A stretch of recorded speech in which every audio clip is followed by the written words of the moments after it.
ఈ రోజు మనం ఈ వీడియోలో ద గ్రేట్ మరాఠా కింగ్ అయిన ఛత్రపతి శివాజీ మొఘల్ చక్రవర్తి అయిన ఔరంగజేబును ఎందుకు కలుసుకున్నారు, అసలు ఏం జరిగింది, చివర్లో ఔరంగజేబు తలెందుకు పట్టుకున్నాడో ఇలాంటి ఇంట్రెస్టింగ్ విషయాలు ఈ వీడియోలో చూద్దాం. దీనికంటే ముందు మన ఛానల్ అయిన ఆకాశవాణిని సబ్స్క్రైబ్ చేసుకోండి, లైక్ అండ్ షేర్ చేయండి.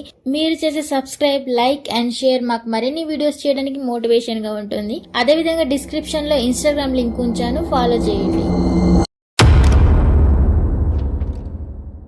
దక్కన్లో ఔరంగజేబు వైస్రాయి అయిన మీర్జా రాజా సింగ్ ఛత్రపతి శివాజీని ఎలాగైనా ఔరంగజేబు దర్బారుకు పంపాలని కంకణం కట్టుకున్నాడు. కానీ ఛత్రపతి శివాజీని అక్కడికి పంపడం అంత సులభం కాదు. 1665లో పురందర్ సంధి జరిగింది. పురందర్ సంధి గురించి మరో వీడియోలో పూర్తిగా తెలుసుకుందాం. పురందర్ సంధిలో ఉన్న రెండు అంశాల గురించి ఇప్పుడు మాట్లాడుకుందాం. ఒకటి, మొఘల్ దర్బారుకు వెళ్లడం. రెండు, మున్సఫదారిగా పనిచేయడం.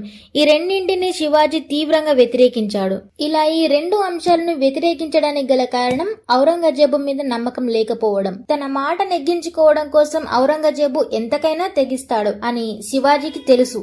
మరోవైపు రాజా జయసింగ్ శివాజీని ఒప్పించడంలో భాగంగా మిమ్మల్ని దక్కన్కు వైస్రాయిగా చేస్తారేమో, అలాగే బీజాపూర్, గోల్కొండ రాజ్యాలను ఆక్రమించడానికి మొఘల్ తరపున దళాన్ని పంపిస్తాడేమో, నీకు సహకరిస్తాడేమో అంటూ శివాజీకి ఆశలు కల్పించాడు. శివాజీ కూడా ఫినాన్షియల్ గా సపోర్ట్ కోసం బీజాపూర్ నుండి పన్నులు వసూలు చేసుకోవడానికి ఔరంగజేబు పర్మిషన్ ఇస్తాడేమో అని మనసులో అనుకున్నాడు.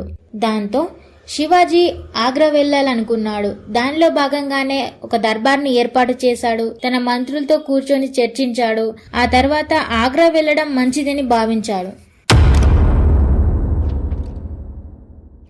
1666 మార్చి 6న తల్లి జిజియాబాయికి రాజ్యాన్ని అప్పజెప్పి ఔరంగజేబును కలవడానికి ఆగ్రా బయలుదేరాడు శివాజీ. ఆగ్రాలో శివాజీ సెక్యూరిటీ కోసం రాజా జయసింగ్ కుమారుడు రామ్ సింగ్ కు బాధ్యతలు అప్పగించాడు. ఆగ్రాకి రావడానికి అయ్యే ఖర్చు మొత్తం ₹1,00,000. ఈ ఖర్చు మొత్తం ముందే ఔరంగజేబు చెల్లించాడు. ఇలా ఆగ్రాకు బయలుదేరిన శివాజీకి కొన్ని రోజుల ప్రయాణం మధ్యలో ఔరంగజేబు నుండి ఒక లేఖ అందింది. ఆ లేఖలో ఇలా ఉంది: శివాజీ గారు, మీరు మా దర్బారుకి ఎలాంటి సంకోచం గాని అనుమానం కానీ లేకుండా రండి.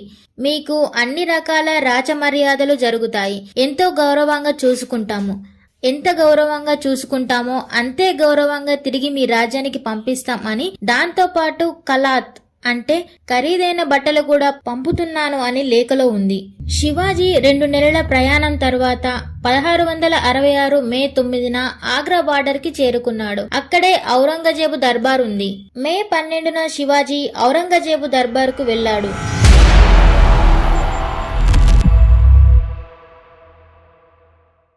దర్బార్లో శివాజీ రాజా అని గట్టిగా పిలవగానే ఛత్రపతి శివాజీ, ఆయన కొడుకు సంభాజీ ఇంకా 10 మంది అనుచరులతో రాజా జయసింగ్ ఔరంగజేబు దర్బారుకు తీసుకువెళ్లాడు. శివాజీ మరాఠా రాజ్యం తరపున ఔరంగజేబుకు 2000 బంగారు నాణాలు నజార్గా, 6000 రూపాయలు నిజార్గా అందించాడు.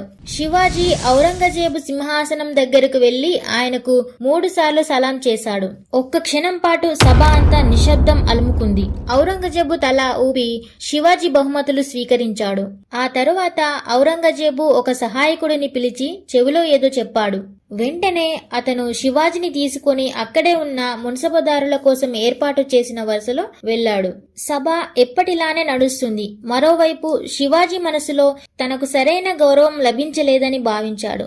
శివాజీ కూడా ఇలాంటి సంఘటనలు జరుగుతాయని ఊహించలేదు. మామూలు అధికారులైన రామ్ సింగ్, ముఖ్లిస్ ఖాన్ లాంటి వారు రిసీవ్ చేసుకోవడం శివాజీకి తన గౌరవానికి సరైనది కాదని భావించాడు. సభలో శివాజీ గురించి దర్బారుకు చెప్పకపోగా ఎలాంటి బహుమతులు కూడా తిరిగి ఇవ్వలేదు. దానికి తోడు సాధారణ మున్సబుదారుల మధ్య ఎన్నో వరుసల వెనుక నిలబెట్టారు. తాను నిల్చున్న ప్లేస్ నుండి ఔరంగజేబు కూడా సరిగ్గా కనిపించడం లేదు. అప్పటికే శివాజీకి కోపం కట్టలు తెంచుకుంది. కోపంతో రామ్ సింగ్ తో, నన్ను ఎవరి మధ్య తీసుకొచ్చి నిలబెట్టారు అంటూ అరిచాడు. అప్పుడు రామ్ సింగ్ 5000 మంది సైనికులకు అధిపతి అయిన మున్సబుదారుల మధ్య ఉన్నారని చెప్పాడు. దాంతో శివాజీ బిగ్గరగా, నా 7 ఏళ్ల కొడుకు, నా నౌకరు నేతాజీ కూడా 5 హజారినే అని, చక్రవర్తి అనే గౌరవం లేకుండా అంత దూరం నుండి వచ్చిన నన్ను వీళ్లతో పోల్చుతారా అన్నాడు. మరలా శివాజీ, నా ముందు ఎవరున్నారు అని అన్నాడు. రాజా రాయ్ సింగ్ సిసోడియా అని అన్నాడు రామ్ సింగ్. దాంతో శివాజీ గట్టిగా, ఈ రాయ్ సింగ్ రాజా జయసింగ్ చేతి కింది వాడు, మీరు నన్ను వీళ్ల మధ్యలో నిలబెడతారా అంటూ గద్దరించాడు. ఘోర అవమానం జరిగిన శివాజీ గట్టిగా మాట్లాడుతున్నాడు. అలా గట్టిగా మాట్లాడుతున్న శివాజీని కంట్రోల్ చేయడానికి రామ్ సింగ్ ప్రయత్నిస్తున్నా శివాజీ శాంతించలేదు. కాసేపటికి ఆ వరుసల నుండి బయటకు వచ్చి శివాజీ ఒక మూల కూర్చున్నాడు. శివాజీ అరుపులు విన్న ఔరంగజేబు ఆ అరుపులేంటని అడగ్గా రామ్ సింగ్ కవర్ చేయడానికి ఇలా అన్నాడు, సింహం అడవి జంతువు, అది ఇక్కడ ఉక్కపోతకు భరించలేకపోతుంది, జబ్బు పడింది అని అన్నాడు. క్షమించమని ఔరంగజేబును కోరిన రామ్ సింగ్ దక్కన్ నుండి వచ్చిన మహానుభావుకు చక్రవర్తి దర్బారు నియమాలు తెలియవని చెప్పారు. దాంతో శివాజీని పక్కనున్న గదిలోకి తీసుకెళ్లి ఆయనపై పన్నీరు చల్లమని ఔరంగజేబు చెప్పారు. శివాజీ శాంతించిన తర్వాత ఆయన కోసం ఏర్పాటు చేసిన గదికి అతని తీసుకెళ్లమని సూచించారు. శివాజీ గదిలోకి వెళ్లగానే ఒక అశ్విక దళం ఆ ఇంటిని 4 వైపుల నుండి చుట్టుముట్టింది. కాసేపటి తర్వాత మరికొందరు సైనికులు అక్కడికి చేరుకున్నారు. వాళ్ళు తమ ఫిరంగులను భవనానికి ఉన్న ప్రతి తలుపు వైపుకు గురిపెట్టారు. కానీ నిజానికి ఔరంగజేబుకు శివాజీని చంపాలని ఉద్దేశం లేదు. అయితే శివాజీకి తను ఉన్న భవనం నుండి బయటకు వెళ్లడానికి అనుమతి లేదు. కానీ అప్పుడు కూడా ఔరంగజేబు నుండి ఆయనకు అప్పుడప్పుడు గౌరవ సందేశాలు వస్తూనే ఉన్నాయి. శివాజీ ఆ తర్వాత ఔరంగజేబు ప్రధాన వజీరైన ఉమ్దావల్ ముల్క్ కి ఒక సందేశం పంపించాడు. అదేంటంటే, చక్రవర్తి నన్ను సురక్షితంగా తిరిగి పంపిస్తానని హామీ ఇచ్చారు, కానీ అది జరిగేలా ఏమాత్రం కనిపించడం లేదని అన్నారు.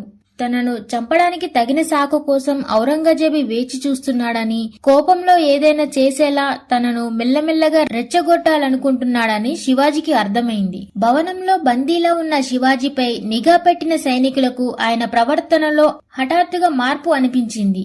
ఆయన చాలా సంతోషంగా ఉన్నట్లు కనిపిస్తుంది. తనకు కాపలాగా ఉన్న సైనికులతో ఆయన నవ్వుతూ సరదాగా మాట్లాడుతున్నారు. సైనికాధికారులకు ఎన్నో బహుమతులు పంపిస్తున్నారు. ఆగ్రా వాతావరణం తనకు బాగా నచ్చిందని చెబుతున్నారు. తన కోసం ఎన్నో తీపి వంటకాలు, పండ్లు పంపిస్తున్న చక్రవర్తికి చాలా రుణపడి ఉంటానని శివాజీ అనడం కూడా విన్నారు.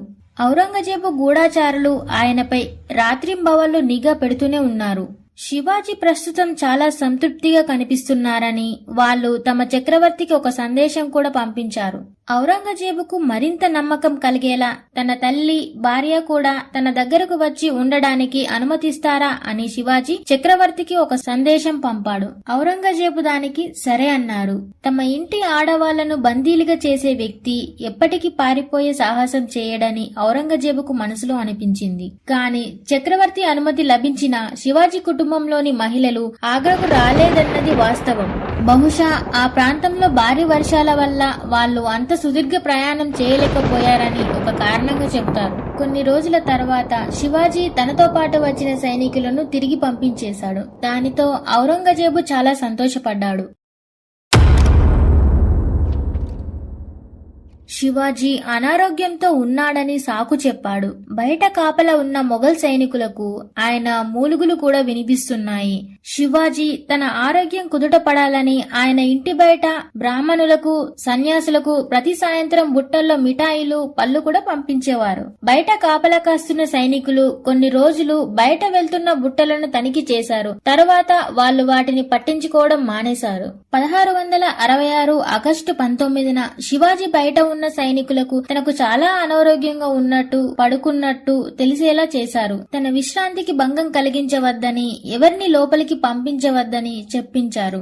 అచ్చం తనలాగే కనిపించే తన సవతి సోదరుడు హిరాజీ ఫర్జంద్కు తన బట్టలు, ముత్యాల హారం వేసి మంచంపై పడుకోబెట్టారు. శివాజీ కడియం ఉన్న ఆయన చెయ్యి మాత్రమే కనిపించేలా మిగతా శరీరం అంతా ఒక దుప్పటి కప్పేశారు. శివాజీ, ఆయన కొడుకు శంభాజీ వెదుర్ల సాయంతో భుజాలపై మోసే ఒక పల్లబుట్టలో కూర్చున్నారు. దానిని కూలీలు భవనం నుంచి బయటకు తీసుకొచ్చారు. కాపలా కాస్తున్న సైనికులు ఆ బుట్టలను తనిఖీ చేయాలనుకోలేదు.